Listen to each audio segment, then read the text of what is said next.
नमस्कार मु Snigdha welcome to my YouTube channel. आज आप समस्त को गोटे नुआ जिनस देखी। आपण मैंने पकड़ तरकारी तो स्योर खाई केमती बना हुए भी आप जानते किंतु आज मो सासू माँ आज निज हाथ में पकड़ तरकारी बनई जैकि बहुत टेस्टी होता मत लगी टेस्टी।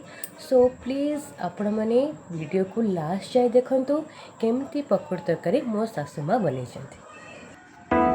देखो केमती बना पियाज लंका भुसुंगा पत्र अलरेडी पकई आलू पकईले